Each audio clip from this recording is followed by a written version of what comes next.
Assalamualaikum grade 7. How are you?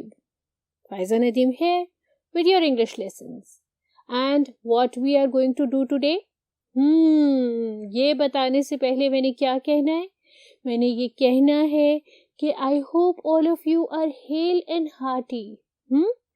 Enjoying your life. और हमेशा की तरह ये समझाना है कि अपनी प्रायोरिटीज़ को सेट रखो. आपकी प्रायोरिटीज़ हमेशा आपकी एकेडमिक्स होनी चाहिए, है ना? So let's move on to the board and let's start today's lesson.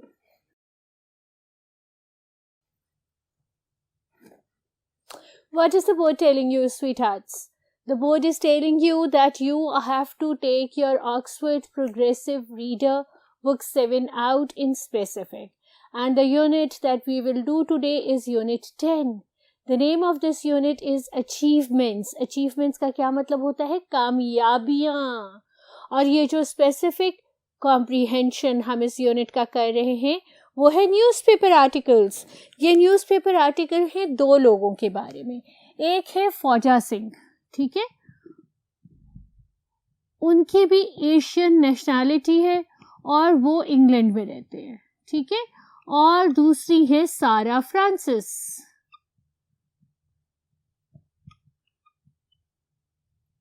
पहले हम फौजा सिंह को डिस्कस करते हैं, फिर हम सारा फ्रांसिस को डिस्कस करेंगे.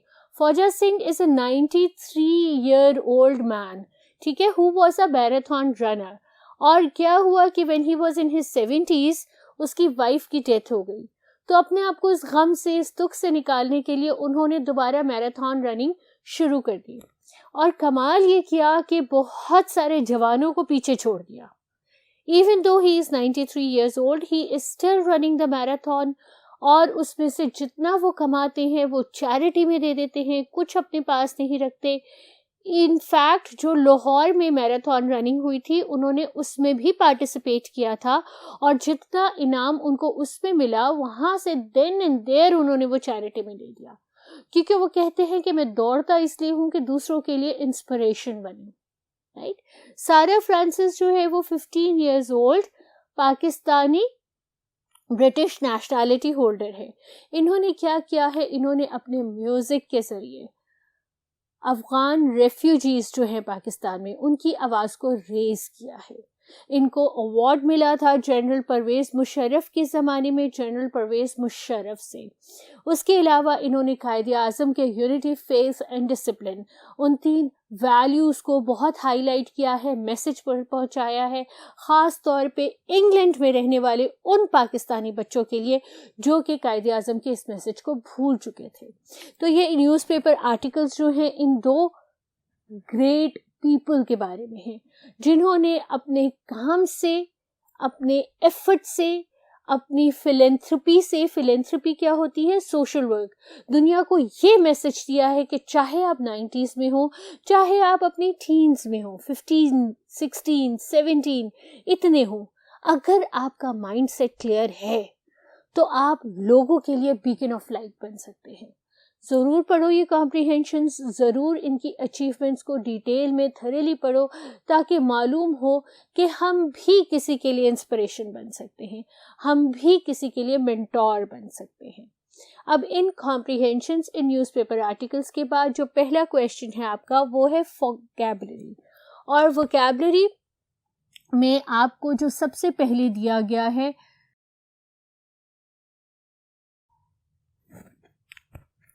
देखोगे तो वो एक ब्लॉक बनाया है. इस ब्लॉक के अंदर सबसे पहले टू स्वेयर दिया हुआ है.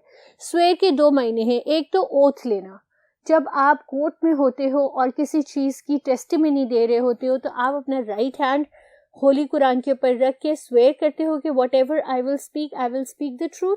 एक वो होता है स्वेयर, प्रॉमिस करना. और दूसरा स्वेयर क्या होता है? टू यूज़ फाउल और अब्यूजिव लैंग्वेज. आप कहते हो ना टीचर ही sweared, he used an abusive word, right? He used the foul language. एक वो swear होता है. डिक्शनरी मीनिंग पढ़ लें. to take an oath in the name of something held sacred by the swearers. हमारे लिए क्या sacred है? होली कुरान, right? और दूसरा है foul language. तो उसका जो idiom है वो है to swear by, to vouch for, ठीक है. I swear by my knowledge that this herb is going to make you feel better, ठीक है. The Hakim sweared by his knowledge that the herbs that he had mixed together is going to bring the patient out of his trauma. ये आपका idiomatic है. To swear, the witness was asked to swear on Holy Quran and acknowledge that he is going to tell the truth only. And during the game, he was shown a yellow card because he would not stop swearing whenever he would hit the ball. Or foul language during the game of football, the player was shown a yellow card because he sweared on every kick loudly. ठीक है. और दूसरा जो है वो idiom आपका है in the fields, और इसकी भी 2 महीने हो सकते हैं कि आप अपनी specific field में famous हो. I am famous in my field of teaching English. ठीक है. Yeah, I'm being vain, right? And to specialize in the field. My cousin brother specializes in the field of pharmacy. He is the best pharmacist around. Right? दोनों के मैंने आपको sentences दे दिए.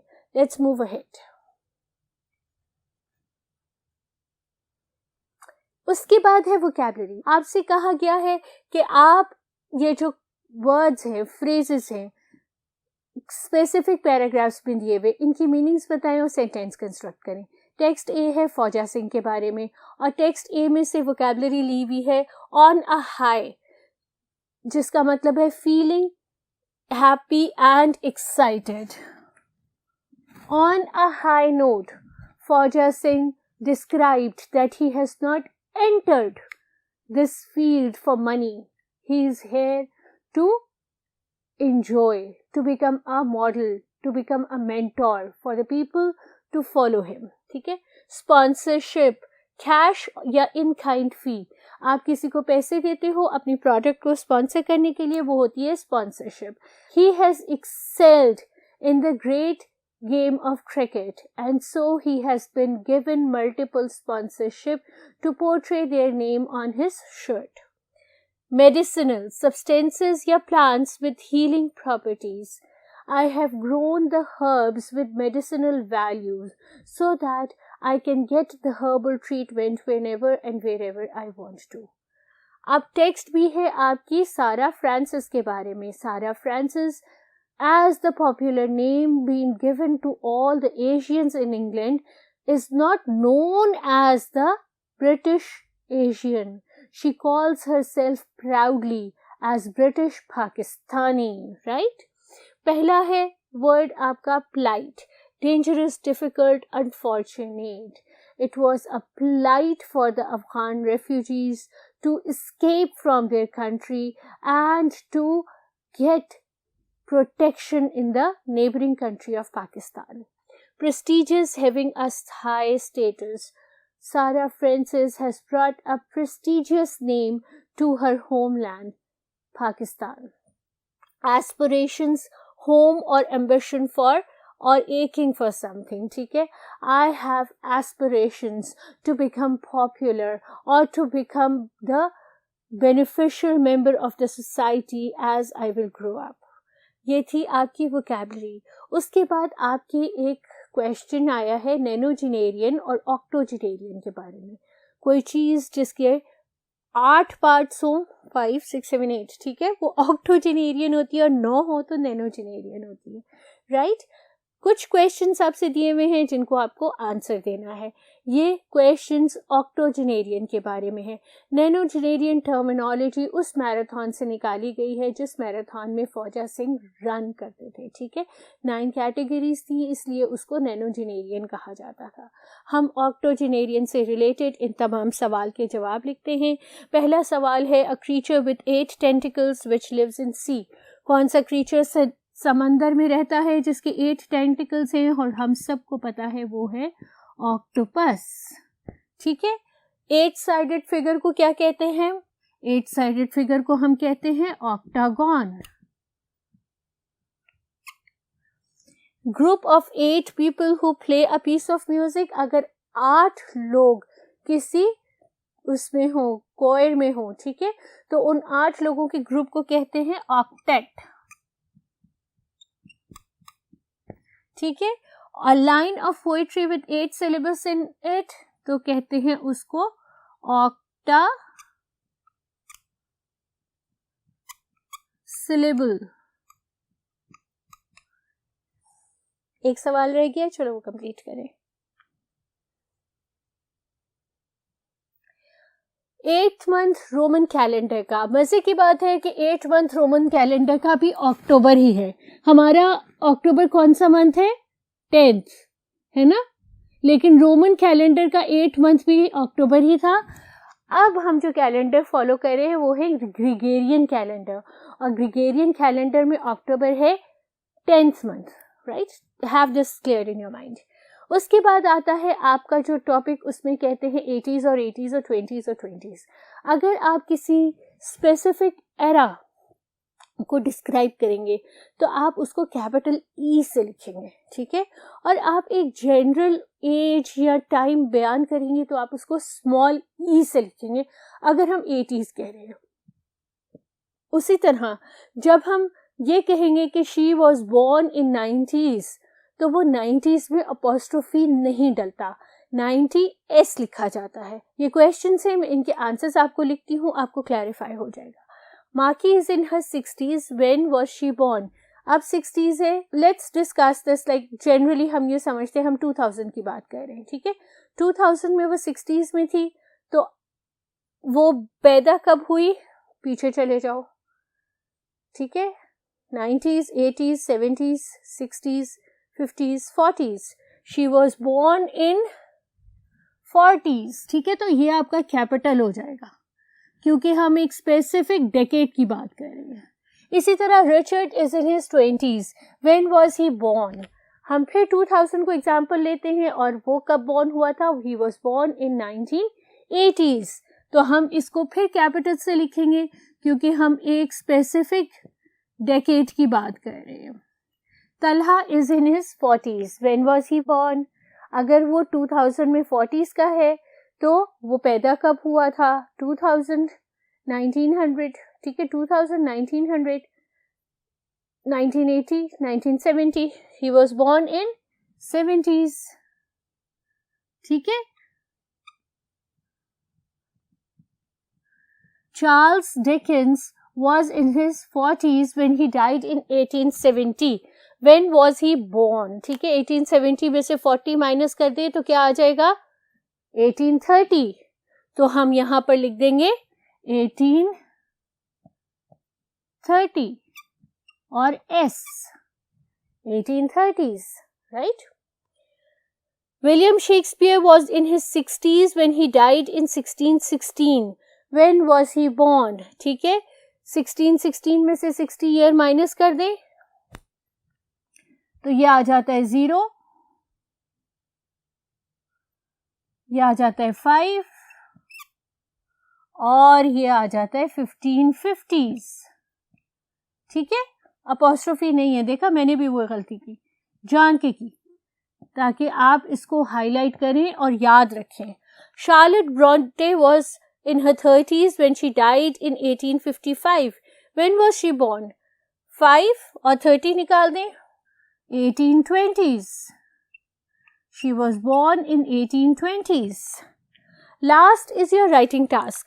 इस writing task में आपसे कहा गया है कि आपने 400 words का एक पैराग्राफ लिखना है जिसमें आप बताएं अचीवमेंट्स ऑफ ईच, कंपैरिजन करें, कंट्रास्ट करें दोनों के कैरेक्टर्स का, कनेक्टिव्स और कंजंक्शंस यूज करें और कंक्लूजन दें। हम इसको यूं लिखेंगे, हम कहेंगे दैट फौजा सिंह एंड सारा Francis, both of them were born in British. Fauja Singh was a native of India. His family had migrated from India. Howsoever, Sarah Francis was born in Pakistan. Fauja Singh only fought for charity. He did not have patriotism in his mind, whereas Sarah Francis was a complete patriot. She had the love of her country in her mind. That's why she promoted Pakistan everywhere. Fauja Singh only fought or only ran in order to forget the trauma, the loss of his wife, whereas Sarah Francis ran for the country. She worked for her country. ठीक है, उसके अलावा आप उनकी achievements देखोगे, जो सारा Francis को इनाम मिले हैं, जो ख्वाजा सिंह को इनाम मिले हैं, उनका डिस्क्रिप्शन दोगे और कंक्लूजन में ये लिखोगे, although there was a huge difference, age difference between Khwaja Singh and Sarah Francis, but both of them had done great in their own respective fields. They have achieved what an average person of that age could not have ever achieved in his or her life, right? चलो quick recapitulation कर ले आज के lesson की. आज हमने क्या किया? आज हमने किया यूनिट 10 अचीवमेंट्स. उसमें किए 2 न्यूज़पेपर आर्टिकल्स, एक था ख्वाजा सिंह के बारे में, एक था सारा फ्रांसिस के बारे में, उनकी अचीवमेंट्स, उनका हार्ड वर्क और उनकी मेथोडोलॉजी. हंसते खेलते रहो, मुझे दुआओं में याद रखो और पाकिस्तान और पूरी दुनिया के लोगों के लिए सेहत तंदुरुस्ती ज़िंदगी की दुआ करो. फायज़ा नदीम को इजाज़त दो. अल्लाह हाफ़िज़.